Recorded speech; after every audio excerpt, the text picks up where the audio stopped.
من الشیطان الرجیم بسم اللہ الرحمن الرحیم۔ دوستو، بزرگوں، عزیزوں، السلام علیکم ورحمۃ اللہ وبرکاتہ۔ 5 نمازوں کی فضیلت نبی صلی اللہ علیہ وسلم نے وضاحت سے بیان فرمائی۔ جو فجر کی نماز ہے، فجر کی نماز، اس کی بہت فضیلت آئی ہے۔ نبی صلی اللہ علیہ وسلم نے ارشاد فرمایا، منافق پر 2 نمازیں باری ہوتی ہیں، فجر کی اور عشاء کی، کیونکہ دن میں وہ جاگتا رہتا ہے، وہ پڑھ لیتا ہے، اور فجر کی اور عشاء کی نماز یہ دونوں سونے کی نمازیں ہیں۔ تو فجر کی نماز جو ہے اس کی بہت ہی اہمیت بتائی گئی ہے۔ جس شخص نے فجر کی نماز باجماعت ادا کی اور پھر سورج نکلتے تک وہیں بیٹھا ہوا اللہ کا ذکر کرتا رہا، پھر 2 رکعت اشراق کی پڑھی، پھر مسجد سے واپس آیا، تو اس کو ایک حج اور ایک عمرے کی اسعادت نصیب ہوگی۔ آپ اندازہ کر لیں۔ تو حج اور عمرے کا اجر اس کو پورا دیا جائے گا، یعنی کہ جس طرح انسان جاتا ہے حج کرنے کے لیے، عمرہ کرنے کے لیے، اور جو شخص فجر کی نماز پڑھ کر اللہ کے ذکر میں مشغول رہے اور سورج نکلنے تک وہیں بیٹھا رہے، اللہ کا ذکر کرتا رہے، اور پھر 2 رکعت اشراق کے پڑھے، تو جب وہ گھر واپس لوٹے گا تو اللہ رب العزت اس کو ایک حج اور ایک عمرے کا اجر عطا فرمائیں گے۔ یہ کتنے بڑے سعادت کی بات ہے۔ اور بعض ہم مسلمان صبح کی نماز سے سستی برتتے ہیں، ایسا نہیں کرنا چاہیے۔ یہ کتنا بڑا ثواب ہے۔ اگر پیسے نہیں ہیں تو اس طرح حج کر لیا جا سکتا ہے، عمرہ کر لیا جا سکتا ہے۔ یہ نبی صلی اللہ علیہ وسلم نے حکم فرمایا ہے۔ روایت کے دوسرے الفاظ ہیں، وہ ایک حج اور ایک عمرے کا اجر لے کر مسجد سے واپس ہوگا۔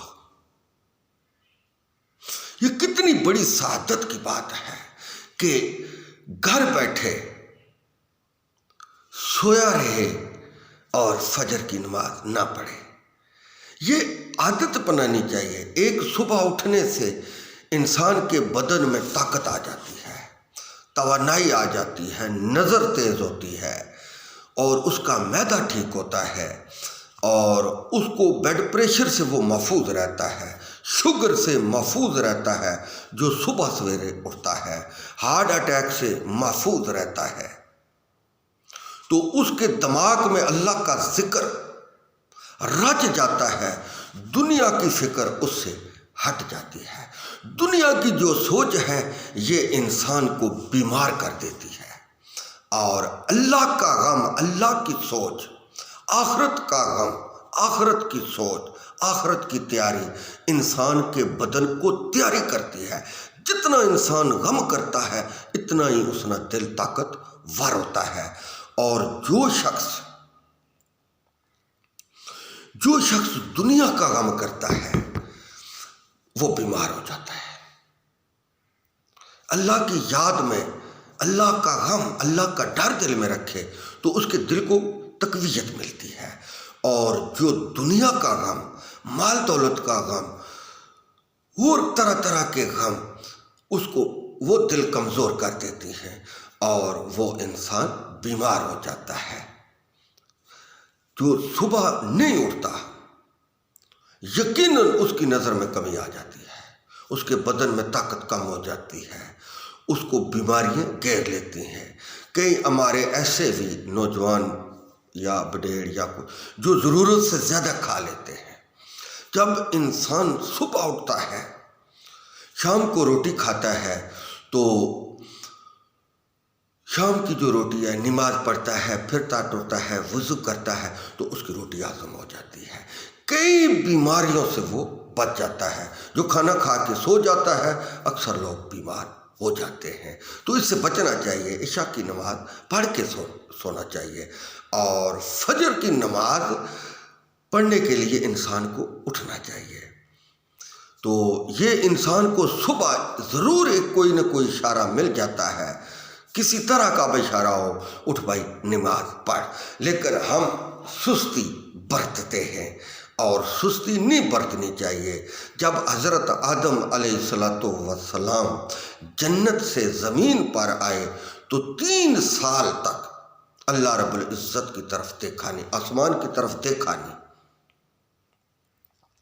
تو آنکھیں جھکائے پھرتے رہے۔ تو کسی نے پوچھا تو انہوں نے کہا کہ آسمان کی طرف دیکھتے ہوئے شرم آتی ہے، اللہ تعالیٰ سے شرم آتی ہے۔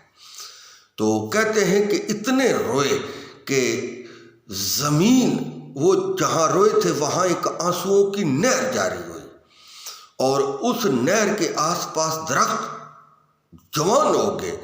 تو صبح کا وقت تھا جب حضرت آدم علیہ السلام کی توبہ قبول ہوئی، اور وہ فجر کا وقت تھا، تو حضرت آدم علیہ السلام نے شکرانے کے طور پر 2 رکعت نفل نماز ادا کی تھی۔ تو یہ امت محمدیہ پر یہ فرض کر دی گئی۔ تو پھر یہ فرض کی نماز ہر نبی پیغمبر رسولوں پر فرض ہوتی آئی، اور یہ آگے ہم 5 نمازوں کا بیان انشاءاللہ کریں گے۔ اگر اس میں کوئی غلطی کوتاہی ہوگی، یا کوئی لفظ آگے پیچھے ہو گیا، یا میں صحیح ادا نہیں کر سکا، تو میں اس کے لیے معذرت خواہ ہوں۔ جو حق بات میں نے کہی، اللہ رب العزت مجھے اور آپ کو اس پر عمل کرنے کی توفیق عطا فرمائے۔ سیدھا راستہ وہی ہے جو اللہ اور اللہ کے رسول نے بتایا، باقی سب راستے ٹیڑھے ہیں، ان کی کوئی حیثیت نہیں۔ پھر پھرا کے جنت میں، یعنی کہ دوزخ کا مزہ چکھ کر، عقل مند سیاںا اور سیدھے راستے پر وہی شخص ہے جو نبی صلی اللہ علیہ وسلم کی سنت کے مطابق زندگی گزار کر اس دنیا سے چلا جاتا ہے۔ وآخر دعوانا ان الحمد للہ رب العالمین۔